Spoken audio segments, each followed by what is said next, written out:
بسم اللہ الرحمن الرحیم۔ السلام علیکم۔ یوٹیوب چینل پر طارق مدین آپ کو خوش آمدید کہتا ہے۔ سب سے پہلے آپ سے وہی درخواست کہ اگر آپ چاہیں تو چینل کو سبسکرائب کریں تاکہ وہ چیزیں جو میں چاہتا ہوں آپ تک پہنچیں وہ آپ تک پہنچ سکیں۔ 26 تاریخ لگ چکی ہے جب میں آپ سے مخاطب ہوں، اور رات کو اس وقت دیر سے یہ ویڈیو کرنے کی وجہ یہ ہے کہ کچھ چیزیں بہت اہم ہیں جن کا خلاصہ آپ کے سامنے رکھنا ضروری تھا۔ میں تمام دن آپ سے مخاطب نہیں ہو سکا کیونکہ کچھ اپنی مصروفیات ایسی تھیں جن کی وجہ سے میں آپ سے تمام دن کوئی بات نہیں کر سکا، کنیکٹ نہیں کر سکا، اس کے لیے معذرت۔ لیکن سب سے پہلے میں آپ کو بتاؤں، تحریک عدم اعتماد، عمران خان کی حکومت گرانا، جس کے لیے انہوں نے اچانک بہت زور لگایا، ورنہ اس سے پہلے یہی تمام لوگ یہ کہہ رہے تھے کہ ہمارے پاس نمبر نہیں ہے۔ ملٹیپل ویڈیوز آپ کو مل جائیں گی، بیانات مل جائیں گے ان لوگوں کے کہ یہ کہہ رہے تھے کہ ہمارے پاس نمبر پورا نہیں ہے، اس لیے تحریک عدم اعتماد عمران خان کے خلاف ہم لا نہیں سکتے۔ مگر اب پورا زور لگا کر تحریک عدم اعتماد یہ لوگ لے آئے ہیں، اور ایسا لگ رہا ہے کہ بازی کسی بھی جانب جا سکتی ہے۔ اس وقت یہ تحریک عدم اعتماد لائے ہیں تو ان کی سیاست میں اخلاقیات کی اہمیت کیا ہے اس کو دیکھ لیجئے۔ اگر اس کو دیکھنا ہو آپ کو تو پہلے سندھ ہاؤس والے مناظر دیکھیے۔ سندھ ہاؤس میں جو مناظر ہیں وہ ہمیں ان بے شرموں کے، ان ضمیر فروشوں کے جو نظر آئے، اس سے پہلے ان کی وہ ویڈیو بھی سامنے آئے گی، جلد آئے گی، کہ جس میں کچھ مشروب مغرب کے زیر اثر نشے میں دھت پڑے ہوئے نظر آ رہے تھے، اور پھر یہ لوگ جو ہیں یہاں سامنے آنے پر مجبور ہوئے تھے۔ انہی لوگوں کو اگر آپ کو مزید دیکھنا ہو تو آپ یہ دیکھیے کہ آصف علی زرداری نے تحریک عدم اعتماد کو کامیاب بنانے کے لیے کیا کیا ہے۔ ناظم جوکھیو قتل کیس میں ان کا ایم این اے جام عبدالکریم نامزد، اور وہ فرار ہو گیا، غائب ہو گیا، اس کے لیے چھاپے مارے گئے، یہ کہا گیا کہ وہ بلوچستان میں کہیں چھپا ہوا ہے۔ اس کے بعد بتایا گیا کہ وہ پاکستان سے باہر چلا گیا، دبئی چلا گیا ہے۔ ایک شخص جس پر قتل کا پرچہ تھا وہ دبئی چلا گیا، اسے انہوں نے سندھ میں موجود اپنے اثر و رسوخ کے ذریعے فرار کروایا، اور اب جب تحریک عدم اعتماد کا معاملہ ہے تو اسے پروٹیکٹیو بیل مل گئی ہے، اور پروٹیکٹیو بیل کی مدد سے وہ شخص واپس آ رہا ہے عمران خان کے خلاف تحریک عدم اعتماد پر ووٹ ڈالنے کے لیے۔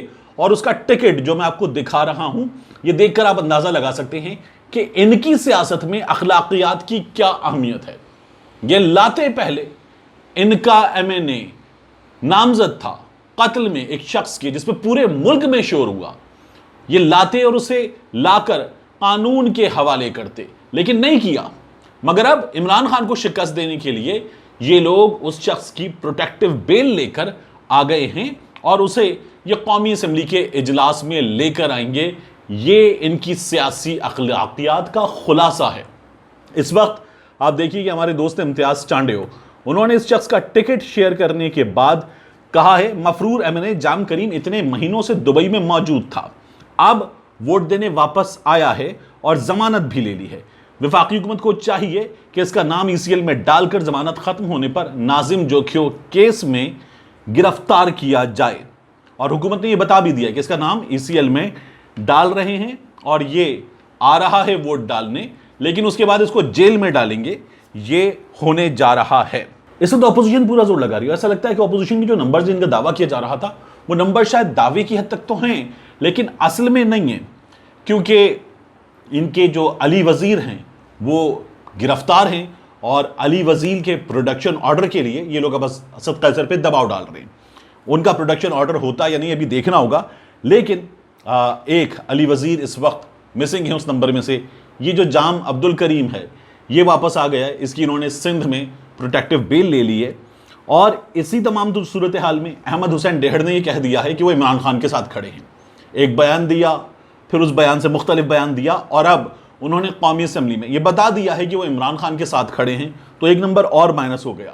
حکومت یہ بتا چکی کہ 5 سے 7 لوگ جو ہیں وہ واپس آ گئے ہیں، تو نمبر اور مائنس ہوا ہے۔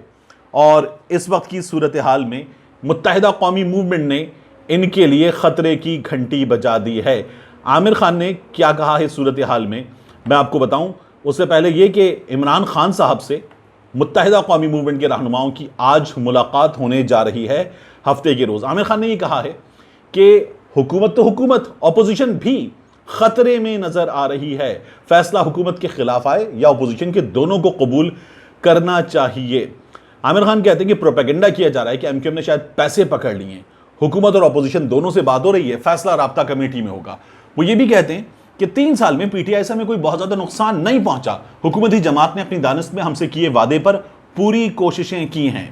اور انہوں نے یہ بھی کہا کہ زمانی طور پر کہہ دینا کہ ہم نے تمام مطالبات مان لیے ہیں کافی نہیں، حکومت اور اپوزیشن دونوں کے ساتھ بات ہو رہی ہے، فیصلہ رابطہ کمیٹی میں ہوگا۔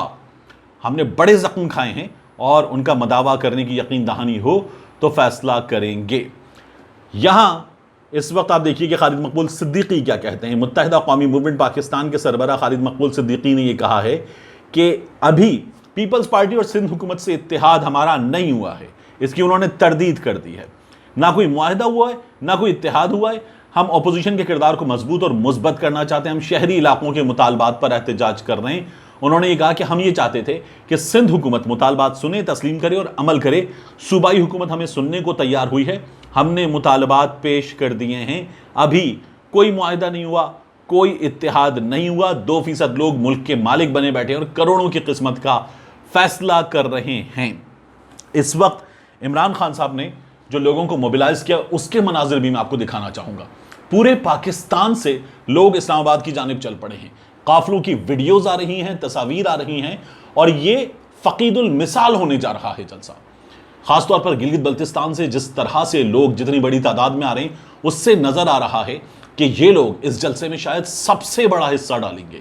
خیبر پختونخوا میں عمران خان صاحب نے جو جلسے کیے، جو مانسہرہ کا جلسہ تھا، جس طرح لوگوں نے فضل الرحمان کا نام لیتے ہوئے ایندھن ایندھن ایندھن ایندھن بار بار کہا ہے، وہاں سے نظر آ رہا ہے کہ یہ لوگ جو ہے چارجڈ ہیں، یہ عمران خان کی بات سن رہے ہیں اور یہ عمران خان کو رسپونڈ کریں گے۔ یہ 27 کو آئیں گے گلگت بلتستان سے بڑی تعداد میں ایسی ویڈیوز کی جس میں آپ پریشان ہو جائیں، گاڑیوں کی، بسوں کی، کاروں کی تعداد دیکھ کر کہ لوگ جوق در جوق آ رہے ہیں۔ کراچی سے قافلہ چل پڑا ہے، مزار قائد سے یہ لوگ نکلے، اس کے جو مناظر ہیں وہ بتا رہے ہیں کہ کراچی سے یہ لوگ مسلسل جا رہے ہیں، اور یہ وہ لوگ ہیں جو روڈ پر آپ کو نظر آ رہے ہیں، جو لوگ ہوائی جہاز کے ذریعے آ رہے ہیں، اسپیشل ٹرینوں کے ذریعے آ رہے ہیں، ان کی تعداد بہت بڑی ہے۔ اور عمران خان نے ان سب کو اس وقت موبیلائز کر دیا ہے، اور یہ تمام لوگ عمران خان کے ساتھ کھڑے ہوئے نظر آ رہے ہیں، عمران خان کے پیغام کے ساتھ کھڑے ہوئے نظر آ رہے ہیں۔ ایک سروے ہوا ہے اور اس سروے میں فیصلہ آیا ہے حکومت کے حق میں۔ یہ سروے جیو نیوز پر شہزاد اقبال کے پروگرام میں نشر کیا گیا۔ اس میں انہوں نے بتایا کہ سروے ہوا اور سروے میں لوگوں نے بڑی تعداد میں 50% سے زائد لوگوں نے یہ کہا کہ وہ عمران خان کے ساتھ کھڑے ہیں۔ یہ سروے پنجاب کے مختلف شہروں میں کیا گیا اور لوگوں نے عمران خان کی حکومت کا ساتھ دینے کا اعلان کیا اور کہا کہ یہ جو لوگ عمران خان کے خلاف جمع ہوئے ہیں، میاں نواز شریف، فضل الرحمان، آصف علی زرداری، ان کے مقابلے میں وہ عمران خان کو ترجیح دیتے ہیں۔ پیپلز پارٹی کے لوگ اس سروے کے بعد شہزاد اقبال کو، جیو نیوز کو گالیاں دینے پر آ گئے۔ پیپلز پارٹی کے لوگ جیو نیوز کو اور جیو نیوز کے اینکرز کو گالیاں دینے پر آ گئے کہ عمران خان کے حق میں وہاں سے رائے انہیں آتی ہوئی نظر آ رہی ہے۔ تو صورتحال صاف ہے، لڑائی تیز ہو گئی ہے۔ عمران خان صاحب نے کیا یہ کہ لوگوں میں جا کر اپنی مقبولیت ثابت کر دی ہے اور یہ بتا دیا ہے کہ عوام ان کے ساتھ کھڑے ہیں، اور وہ اس وقت بھرپور انداز میں اپنی الیکشن کیمپین چلا رہے ہیں۔ اگلی الیکشن کیمپین کا آغاز عمران خان نے ابھی سے کر دیا ہے۔ ارلی الیکشن ہو سکتے، اس بات کے اشارے ہمیں مل رہے ہیں۔ تبدیلی آ سکتی ہے اس تمام تر صورتحال میں، بہت بڑی، یہ بھی ہمیں پتہ چل رہا ہے۔ عمران خان صاحب نے صحافیوں سے ملاقات کی اور اس ملاقات میں یہ بتایا ہے کہ وہ فوج سے لڑائی نہیں کریں گے، کسی بھی قسم کی لڑائی نہیں کریں گے، فوج پہ الزام نہیں لگائیں گے، فوج کے خلاف بات نہیں کریں گے۔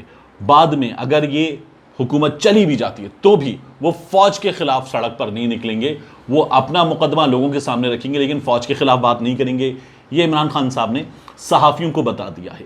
ساتھ ہی عمران خان صاحب نے یہ کہا ہے کہ ایسا لگ رہا ہے کہ ابھی جو ایک تبدیلی ہوئی ہے اس شخصیت کو ڈی نوٹیفائی کرنے جا رہا ہوں، یہ نہیں ہونے جا رہا۔ اور انہوں نے کہا کہ وہ تبدیلی جو نومبر میں آنی ہے اس میں وقت ہے، وہ بھی اپریل مئی میں ہونے نہیں جا رہی۔ ملتے ہیں انشاءاللہ آپ سے اگلے ویلاگ۔